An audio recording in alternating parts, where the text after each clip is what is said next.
Minggu buat kita semua. Saja kita bersama-sama, mari kita membawa syukur kita pada Raja di atas segala raja.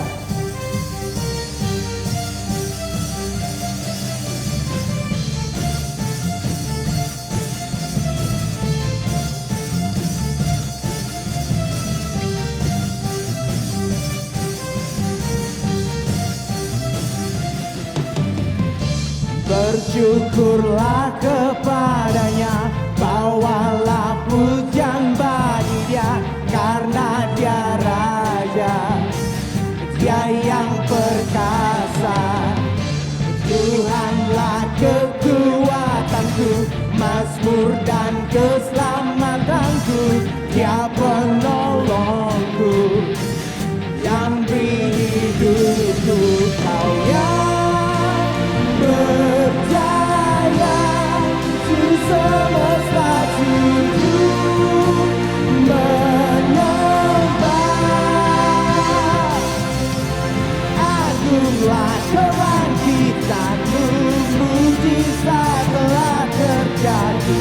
Junjung kasih anugerahmu, kekal teguh dan mulia. Masyurlah perbuatanmu, kau penyelamat hidupku. Kasih-Mu tiada tara, berkata Kau Tuhan Rajaku.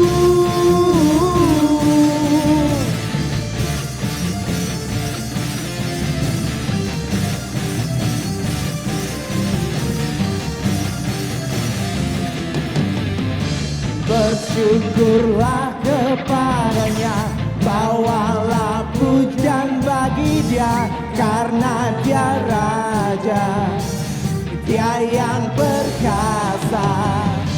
Tuhanlah kekuatanku, mazmur dan keselamatanku, dia penolongku, yang beri hidupku. Kau yang berjaya, semesta sujud menyembah. Agunglah kebangkitanmu, mujizat telah terjadi. Junjung kasih anugerahmu, kekal teguh dan mulia. Masyurlah perbuatanmu, Kau penyelamat hidupku. Kasih-Mu tiada tara, berkata Kau Tuhan Rajaku.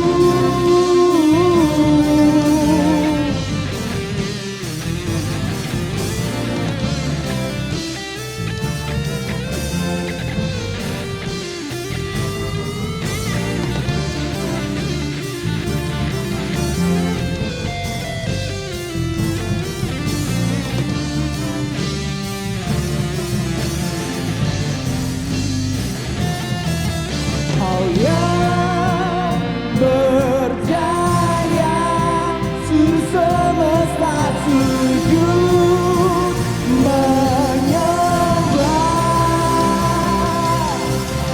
Agunglah kebangkitanmu, mujizat telah terjadi. Junjung kasih anugerahmu, kekal teguh dan mulia. Masyurlah perbuatanmu, Kau penyelamat hidupku. Kasih-Mu tiada tara, berkata Kau Tuhan Rajaku.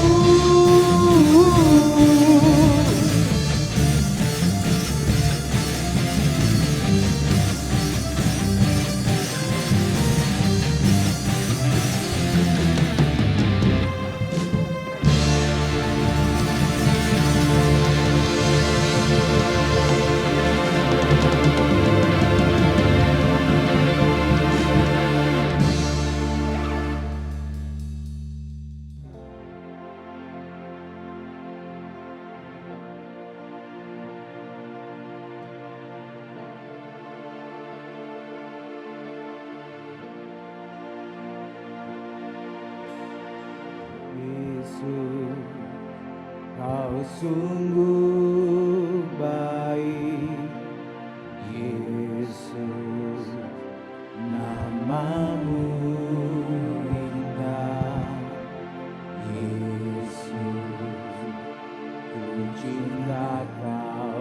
selalu ku tinggikan, ku agungkan selamanya.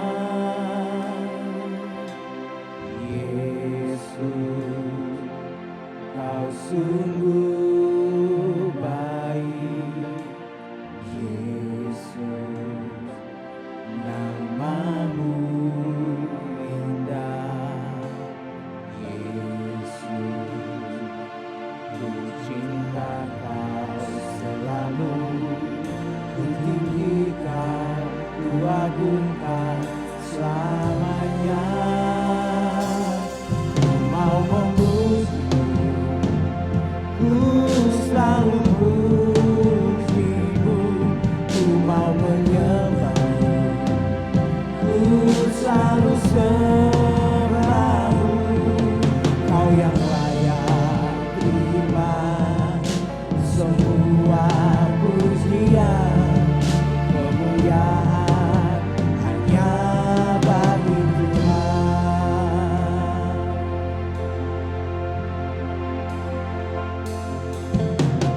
Yesus, kau sungguh baik, oh Yesus. Yesus, ku cinta kau selalu, ku tinggikan, ku agungkan selamanya. Ku mau memujimu, ku selalu pujimu, ku mau menyembahmu, ku selalu sembahmu. Kau yang layak terima semua pujian, kemuliaan hanya bagi Tuhan. Ku mau memujimu, ku selalu pujimu, ku mau menyembahmu, ku selalu sembahmu. Kau yang layak terima semua pujian, kemuliaan hanya bagi Tuhan. Semua kemuliaan hanya bagimu, semua kemuliaan dan keagungan tertuju padamu, Tuhan dan Rajaku. Segenap jiwa dan nafasku menyembah Yesus yang hidup. Semua kemuliaan dan keagungan, oh, tertuju padamu, Tuhan dan Rajaku. Segenap jiwa dan nafasku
bagimu Tuhan, Allah yang layak menerima segalanya, segala pujian, hormat, kemuliaan kami tujukan hanya bagimu Tuhan.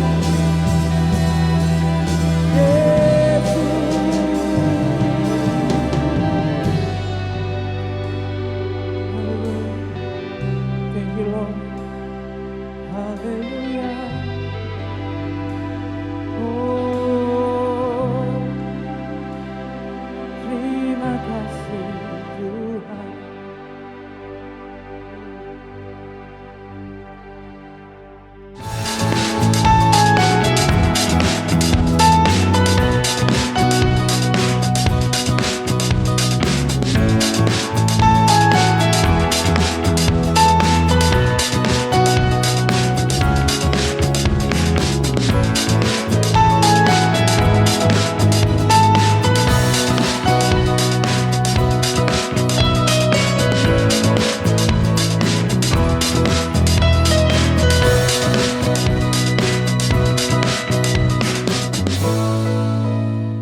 Haleluya, jemaat yang terkasih, puji Tuhan, pagi hari ini kita beroleh kesempatan untuk bisa beribadah bersama-sama. Meskipun kita tidak bertemu secara fisik, secara langsung satu dengan yang lain. Namun kesempatan ini adalah kesempatan yang luar biasa, yang sangat berharga. Oleh sebab itu saya mengajak kita semua, mari kita bersekutu, menyembah Tuhan. Kita mau memberi hidup kita pada saat ini untuk mendengarkan firman Tuhan. Untuk itu saya mengajak kita semua berdoa terlebih dahulu. Kepada Allah yang tidak terbatas dalam kasih, kuasa dan hikmat. Allah yang di dalam Yesus Kristus telah menyatakan kasih-Nya bagi kami secara sempurna. Allah yang memerintah dan berkuasa atas segala sesuatu. Pada pagi hari ini kami nyatakan syukur kami. Sebab Engkau sungguh baik bagi kami. Kami mendapatkan kesempatan untuk bisa merenungkan firman Tuhan pada pagi hari ini. Kuduskan, layakkan setiap kami. Dan biarlah bukakan rahasia-rahasia kebenaran firman Tuhan. Bagi kami sehingga kami dapat memahami dan kami dapat melakukannya dalam kehidupan kami. Hidup kami menjadi berkat. Hidup kami menjadi kesaksian bagi orang-orang di sekeliling kami. Berkati pemberitaan firman Tuhan saat ini. Di dalam nama Tuhan Yesus Kristus, firman yang hidup, kami berdoa. Amin. Bapak Ibu, saudara-saudara yang terkasih, bicara tentang mengendalikan diri atau menguasai diri tentu mudah untuk kita ucapkan. Namun dalam prakteknya belum tentu semudah yang kita ucapkan. Ya, jadi mudah untuk kita ucapkan, namun dalam prakteknya atau dalam melaksanakannya belum tentu mudah. Itu sebabnya di dalam Amsal 16 ayatnya yang ke-32 firman Tuhan berkata, orang yang menguasai dirinya melebihi orang yang merebut kota. Ya, jadi orang yang menguasai dirinya melebihi orang yang merebut kota. Ketika seseorang bisa menguasai dirinya atau mengendalikan dirinya, maka akan ada banyak hal positif dan menguntungkan bagi dirinya. Sebaliknya, ketika seseorang tidak bisa menguasai diri atau tidak bisa mengendalikan dirinya, maka yang ia dapatkan adalah hal yang negatif, hal yang merugikan, bahkan bisa membahayakan bagi yang bersangkutan. Apabila kehendak yang ada dalam diri manusia tidak bisa dikendalikan, maka akan menimbulkan banyak kerugian, akan membahayakan bagi orang tersebut. Seperti yang kita lihat di sekitar kita. Betapa banyak terjadi bencana kemanusiaan, bencana perang, maupun bencana alam yang setelah terjadi. Semua bencana-bencana tersebut terjadi tidak terlepas dari ketidakmampuan manusia untuk menguasai diri. dan mengendalikan ambisinya. Contoh sederhana yang dapat kita temukan dalam kehidupan kita setiap hari, yaitu terkait dengan masalah kesehatan dan juga masalah finansial.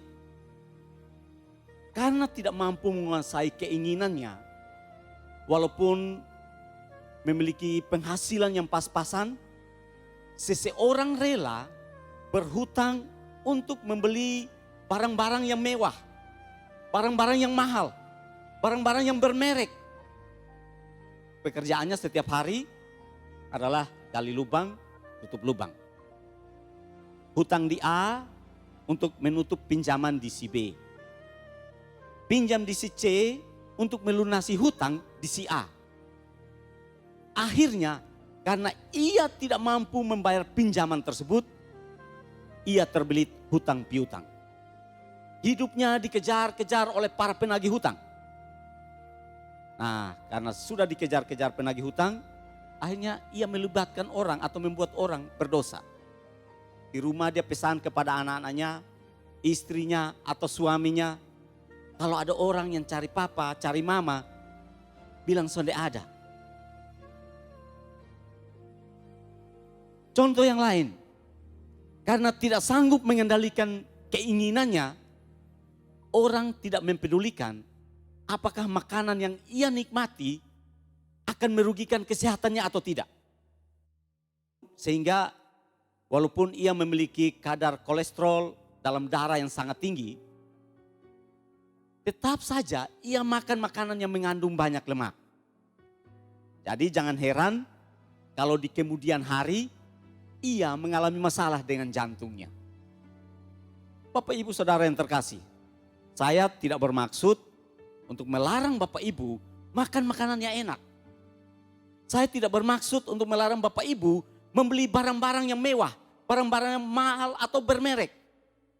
Namun maksud saya adalah jangan kita memaksakan diri sehingga akhirnya keinginan dan kehendak kita tersebut menjerumuskan kita ke dalam kesukaran, yaitu masalah kesehatan dan masalah keuangan.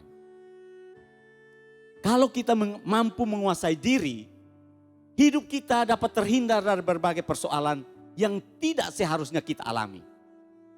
Kalau kita bisa menguasai keinginan kita dan kehendak kita, maka hidup kita akan bahagia. Inilah pesan yang disampaikan oleh Rasul Paulus kepada jemaat di Filipi. Sebagaimana yang ia tulis di dalam Filipi 4 ayat 5 dan ayatnya yang ke-9. Saya mengajak kita semua membaca firman Tuhan tersebut. Filipi pasal 4 ayat 5 dan ayatnya yang ke-9. Bapak Ibu di rumah bisa membuka Alkitab dan membaca bersama-sama dengan saya. Filipi 4 ayatnya yang ke-5. Hendaklah kebaikan hatimu diketahui semua orang. Tuhan sudah dekat. Ayat yang ke-9. Dan apa yang telah kamu pelajari, dan apa yang telah kamu terima, dan apa yang telah kamu dengar, dan apa yang telah kamu lihat padaku, lakukanlah itu. Maka Allah sumber damai sejahtera akan menyertai kamu. Di ayat yang ke-9, Paulus menuliskan agar jemaat di Filipi melakukan nasihat-nasihat yang telah ia berikan.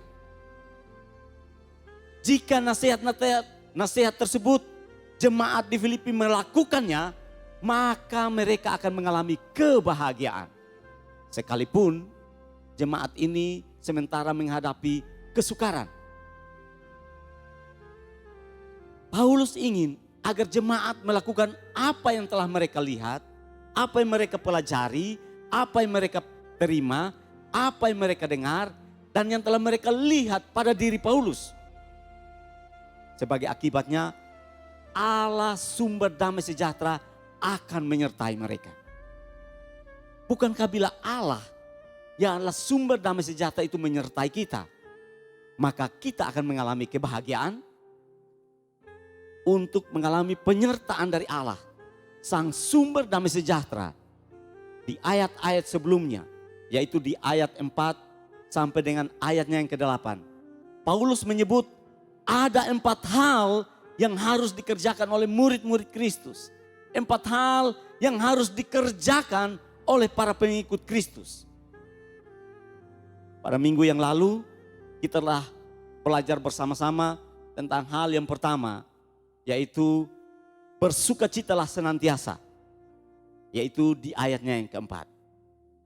Hari ini kita akan belajar bersama tentang hal yang kedua, sehingga kebahagiaan akan kita alami tanpa tergantung pada keadaan atau tergantung pada kondisi di sekitar kita. Poin kedua ini terdapat di ayat yang kelima yang telah kita baca tadi. Saya akan membacakannya sekali lagi bagi kita. Filipi 4 ayatnya yang kelima. Hendaklah kebaikan hatimu diketahui semua orang, Tuhan sudah dekat. Kata kebaikan hati di ayat ini merupakan terjemahan dari kata epiekes dalam bahasa Yunani. Ya, jadi ini bahasa Yunani adalah bahasa yang dipakai untuk menuliskan kitab Perjanjian Baru. Salah satu makna atau arti pengertian dari epiekes adalah lemah lembut atau gentle. Kita harus memahami bahwa kata lemah lembut atau gentle tidak sama dengan lemah tidak berdaya. Bukan. Gentle artinya strength under control atau kekuatan yang terkendali. Kekuatan yang terkendali sama seperti arus sebuah sungai yang dikendalikan dengan dibuatkan bendungan. Sehingga aliran airnya tidak merusak ataupun merugikan daerah yang dilewatinya. Namun justru membawa manfaat yang sangat besar bagi banyak orang. Karena bisa menghasilkan tenaga listrik dan juga menghasilkan manfaat-manfaat lainnya. Pertanyaan saya, apakah Bapak Ibu mau hidup di dalam damai sejahtera dan berbahagia di segala keadaan? Saya yakin Bapak Ibu pasti mau. Dan jika jawaban Bapak Ibu adalah ya, maka hiduplah dalam pengendalian diri. Pertanyaan yang kedua, apakah Bapak Ibu ingin hidup menjadi berkat dan membawa manfaat yang besar bagi orang-orang di sekitar kita? Hiduplah dengan lemah lembut. Bapak Ibu yang terkasih, berdasarkan firman Tuhan dalam Filipi 4 ayat 5 tersebut, ada 3 hal, ada 3 implikasi atau penerapan praktis yang terkandung dalam panggilan kita sebagai murid Kristus, sebagai pengikut Kristus. Implikasi yang pertama yaitu kita dipanggil untuk mencerminkan sifat-sifat Kristus. Ya, kita dipanggil untuk mencerminkan sifat-sifat Kristus. Lemah lembut atau gentle atau epiekes yang disebutkan dalam Filipi 4 ayat 5 yang telah kita baca tadi merupakan salah satu sifat utama dari Yesus. Jadi lemah lembut merupakan salah satu sifat utama dari Yesus. Hal ini juga dituliskan oleh Rasul Paulus kepada jemaat di Korintus, yaitu di dalam 2 Korintus 10 ayatnya yang pertama. Dikatakan, aku Paulus, seorang yang tidak berani bila berhadapan muka dengan kamu, tetapi berani terhadap kamu bila berjauhan. Aku memperingatkan kamu demi Kristus yang lemah lembut dan ramah.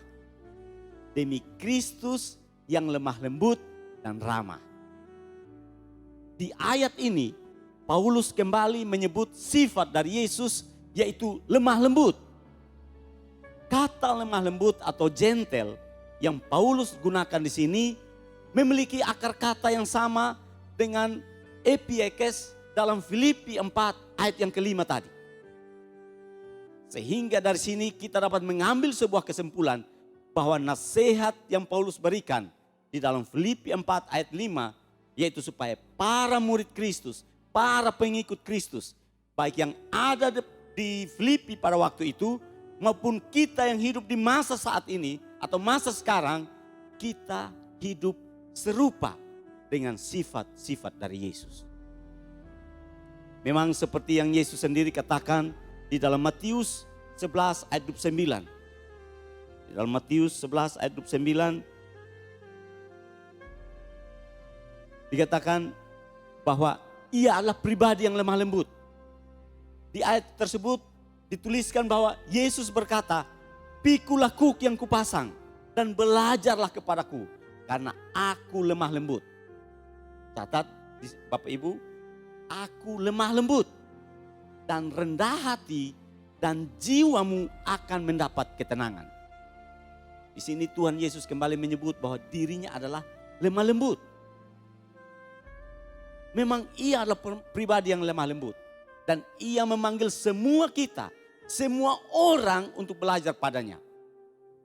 Tentu belajar yang dimaksudkan di sini bukan hanya sekedar menambah pengetahuan, tetapi agar kita mengikuti jejak dan teladan Yesus. Sehingga dengan demikian kita juga hidup dengan sifat yang lemah lembut sama seperti Yesus adalah lemah lembut. Lemah lembut bukan berarti tidak bisa bertindak tegas. Lemah lembut bukan berarti tidak berdaya alias tidak mampu membuat keputusan. Beda Bapak Ibu. Lemah lembut adalah strength under control atau kekuatan yang terkendali. Artinya bila diperlukan, orang yang lemah lembut dapat juga bisa bertindak dengan tegas. Satu ketika Yesus datang ke bait Allah. Dan ia melihat orang-orang berjualan di halaman bait Allah tersebut. Dengan tegas Yesus mengusir mereka. Mengusir para pedagang-pedagang di situ. Membalikkan meja-meja penukar uang. Dan membuat cambuk dari tali. Lalu mengusir orang-orang yang berjual beli. Beserta dengan semua kambing domba dan lembu mereka. Namun kita juga bisa melihat dalam Alkitab, membaca bahwa di lain kesempatan dengan penuh belas kasihan Yesus menolong orang-orang yang menderita. Yesus mengampuni orang-orang yang berdosa. Itulah yang saya maksudkan dengan lemah lembut, yaitu mampu menguasai diri. Sehingga di saat yang diperlukan kita dapat bertindak dengan tegas, namun di waktu yang lain kita juga bisa bersikap dengan lemah lembut. Yesus berjanji bahwa bila kita hidup dengan mencerminkan sifat-sifatnya, yaitu hidup dengan lemah lembut, maka jiwa kita akan mendapat ketenangan. Ya, jadi ketika kita hidup dengan lemah lembut, jiwa kita akan mendapatkan ketenangan. Ketenangan atau yang diistilahkan dalam Filipi 4 ayat 9 yang kita baca tadi sebagai hidup yang disertai oleh Allah, Sang Sumber damai sejahtera. Itulah hidup yang berbahagia. Itulah hidup di dalam damai sejahtera di dalam segala keadaan. Termasuk di tengah masa sukar. Yaitu seperti yang dialami oleh Paulus ketika ia menuliskan surat ini kepada jemaat di Filipi. Jadi Bapak Ibu, ketika Paulus menuliskan surat ini, ia tidak sedang dalam keadaan yang baik. Melainkan ia sedang dalam rumah tahanan di kota Roma. Meskipun sedang mengalami masa yang sukar, namun Paulus tetap mampu memberikan nasihat kepada jemaat di Filipi agar hidup seperti yang mereka lihat pada diri Paulus. Apa kehidupan Paulus? Hidup dengan sukacita dan mampu menguasai diri. Supaya dengan demikian, seperti yang dialami oleh Paulus, Allah sumber damai sejahtera juga menyertai jemaat di Filipi. Itulah hidup dalam kehidupan yang lebih baik. Itulah kehidupan di dalam kebahagiaan dan damai sejahtera. Di dalam jiwa kita yang tidak ditentukan maupun tidak dipengaruhi oleh keadaan di sekeliling kita. Implikasi yang kedua tentang panggilan kita di dalam Kristus, yaitu kita dipanggil untuk menjadi saksi Kristus. Implikasi kedua tentang panggilan kita, yaitu kita dipanggil untuk menjadi saksi Kristus. Menjadi saksi Kristus tidak sama dengan bersaksi tentang Kristus. Semua orang percaya bisa bersaksi tentang Kristus. Namun belum tentu semua orang percaya dapat menjadi saksi Kristus. Sekali lagi saya katakan, semua orang percaya bisa bersaksi tentang Kristus, namun tidak semua atau belum tentu semua orang percaya dapat menjadi saksi-saksi Kristus. Mengapa? Karena pada kenyataannya tidak sedikit orang Kristen yang bersaksi tentang Kristus, namun kehidupannya tidak menjadi saksi dari Kristus. Orang tersebut di mana-mana ia bisa bercerita tentang Yesus. Ia bahkan bisa berkhotbah tentang Yesus. Hanya saja cara hidupnya bertolak belakang dengan sifat-sifat daripada Yesus. Saya tidak bermaksud bahwa tidak perlu atau tidak penting kita bercerita tentang Yesus. Namun apabila kata-kata yang kita ucapkan tidak selaras atau tidak sesuai dengan perbuatan kita, maka hal itu justru akan menjadi halangan atau sak atau batu sandungan bagi orang lain untuk datang kepada Kristus. Bersaksi tentang Kristus dapat kita lakukan melalui perkataan kita. Namun menjadi saksi Kristus hanya dapat kita tunjukkan melalui hidup dengan sifat-sifat seperti yang ada pada Yesus. Jadi bersaksi tentang Kristus jelas berbeda dengan menjadi saksi Kristus. Bersaksi dilakukan melalui perkataan, sedangkan menjadi saksi ditunjukkan melalui perbuatan-perbuatan. Untuk itu kita harus selalu mengingat prinsip yang sangat penting ini, yaitu tindakan-tindakan kita berbicara lebih nyaring daripada kata-kata yang kita ucapkan. Sekali lagi, tindakan-tindakan kita berbicara lebih nyaring daripada kata-kata yang kita ucapkan. Itulah sebabnya di dalam Filipi 4 ayat 5, Paulus berkata agar sikap lemah lembut atau yang diterjemahkan menjadi kebaikan hati di dalam Alkitab dapat dilihat oleh semua orang. Bukan beberapa orang, bukan oleh sedikit orang, tetapi semua orang bisa melihat. Bukan hanya diketahui oleh orang-orang tertentu saja, tetapi oleh semua orang. Bukan hanya dilihat oleh orang yang percaya kepada Kristus, oleh saudara-saudara seiman, tetapi juga oleh orang-orang yang belum mengenal Kristus. Orang-orang yang belum percaya kepada Kristus.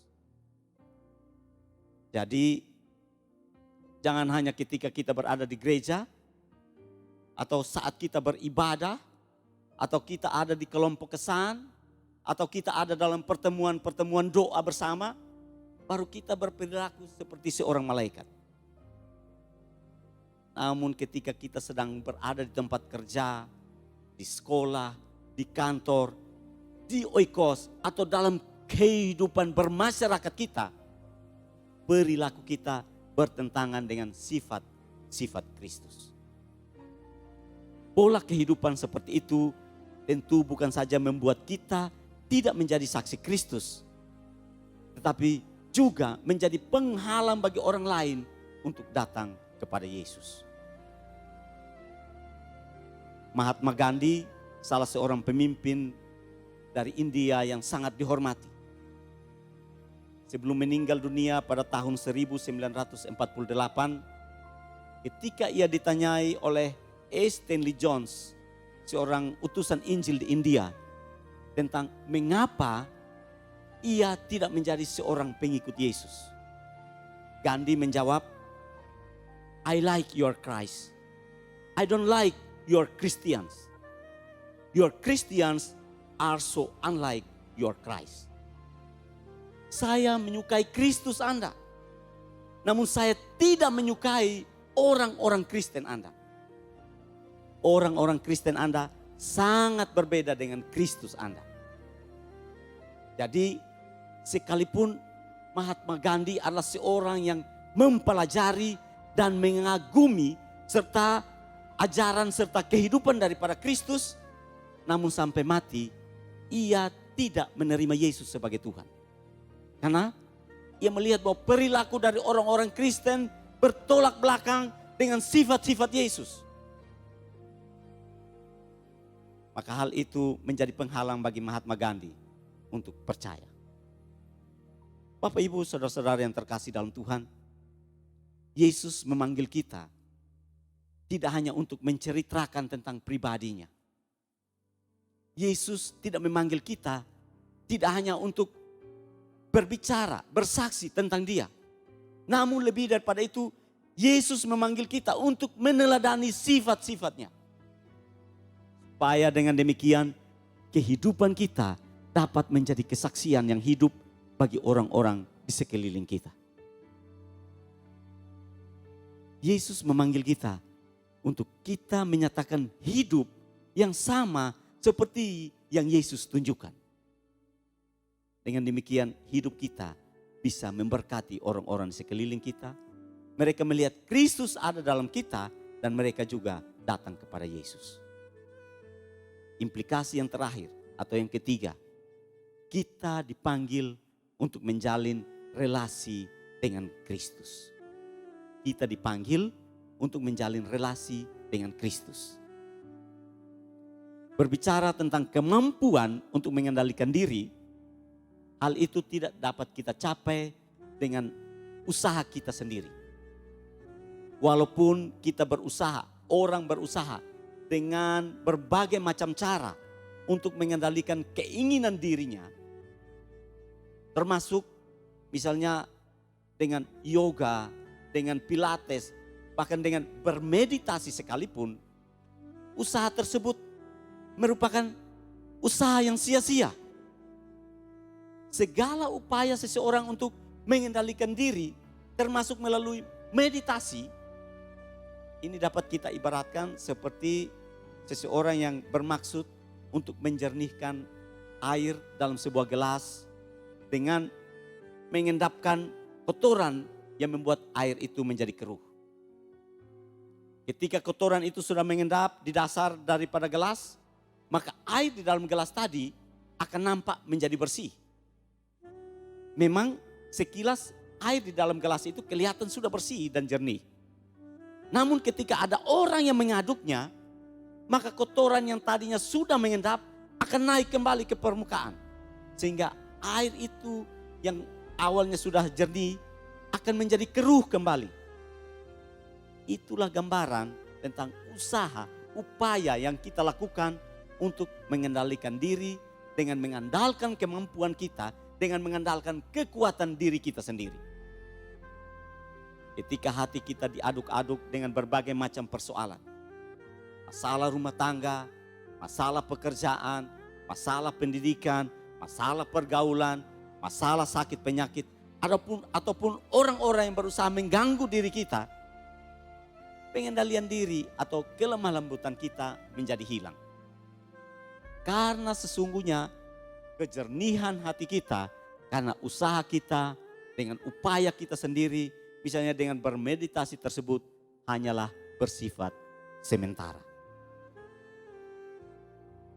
Berbeda ketika kejernihan hati kita bukan usaha kita, tetapi karena Kristus yang memenuhi hidup kita. Ketika kita menjadikan Kristus sebagai Tuhan dan Juru Selamat kita. Ketika Yesus menjadi penguasa hidup kita. Dan adanya relasi kita yang kita bangun dengan Dia. Maka sama seperti air yang bersih yang dituangkan ke dalam sebuah gelas yang berisi air yang keruh. Karena air yang bersih ini dituangkan secara terus menerus, maka air yang keruh itu akan meluap keluar dan digantikan dengan air yang jernih tadi. Jernih bukan karena didiamkan sehingga kotorannya mengendap. Jernih bukan karena tidak diaduk-aduk, melainkan jernih karena air yang kotor telah terbuang keluar dan digantikan dengan air yang bersih. Kehadiran Yesus membawa perubahan dalam hidup kita. Perubahan kehidupan karena Kristus tinggal dan memenuhi hidup kita. Perubahan kehidupan karena relasi dengan Kristus yang akan mengubah diri kita. Sehingga kita ditolong oleh Tuhan untuk mampu mengendalikan diri atau hidup dengan lemah lembut. Setelah memberikan nasihat tentang pentingnya bagi para pengikut Kristus, bagi murid Kristus untuk hidup mengendalikan diri atau hidup dengan lemah lembut atau yang diistilahkan dalam Alkitab sebagai kebaikan hati, lebih lanjut Paulus menulis, Tuhan sudah dekat. Dengan berkata bahwa Tuhan sudah dekat, Paulus tidak bermaksud untuk mengatakan bahwa kedatangan Tuhan Yesus yang kedua kali sudah dekat. Bukan. Bukan itu maksud Paulus. Paulus bermaksud bahwa penting sekali kita harus memiliki relasi yang dekat dengan Tuhan. Para penafsir Alkitab yang terkenal seperti Gordon V. Ken Hughes maupun James Montgomery Boyce berkata, kalimat Tuhan sudah dekat yang dituliskan oleh Paulus pada ayat ini mengandung makna relasi yang dekat atau relasi yang akrab dengan Tuhan. Paulus menulis kalimat tersebut dengan maksud untuk menegaskan bahwa jika kita memiliki relasi yang akrab dengan Tuhan, relasi yang dekat dengan Tuhan, barulah kita akan hidup dengan lemah lembut atau mengendalikan diri. Penafsiran ini tepat sebab seperti yang ditulis di dalam Galatia 5 ayat 22 dan 23, kelemah lembutan dan penguasaan diri merupakan buah roh. Berarti hanya bila orang memiliki relasi yang akrab dengan Kristus, hanya orang yang memiliki relasi yang dekat dengan Tuhan, barulah buah roh itu termanifestasi dalam hidupnya, maka yang bersangkutan bisa hidup di dalam kelemah lembutan dan mampu mengendalikan dirinya. Bapak Ibu yang terkasih dalam Kristus, kedekatan relasi kita dengan Kristus harus kita pelihara dan kita kembangkan. Kedekatan relasi kita dengan Kristus harus kita bangun setiap hari. Relasi dengan Tuhan ini kita bangun bukan ketika ada waktu luang. Jadi kalau ada waktu luang, baca Alkitab. Ketika sempat, baru memuji dan menyembah Tuhan. Bukan ketika kita butuh. Ya karena mau ujian, mau cari pekerjaan, barulah berdoa. Barulah membaca dan merenungkan firman Tuhan. Bukan seperti itu Bapak Ibu. Namun relasi dengan Tuhan ini harus kita bangun. Harus kita sering lakukan setiap hari. Kita harus sering berjumpa dan bersekutu dengan Tuhan. Di setiap hari yang kita jalani, kita harus membangun kebiasaan untuk memuji dan menyembah Dia. Kita harus membangun kebiasaan untuk membangun doa-doa kita. Kita harus membaca dan merenungkan firman Tuhan setiap hari. Hal itu kita dapat lakukan secara pribadi. Bisa melalui ibadah harian yang kita laksanakan setiap hari, pagi, siang, dan malam. Ataupun melalui pertemuan-pertemuan doa secara bersama-sama. Seperti yang kita laksanakan selama ini secara online setiap hari Sabtu pagi jam 5 sampai dengan jam 6. Saya mengajak Bapak Ibu jangan melewatkan kesempatan-kesempatan tersebut.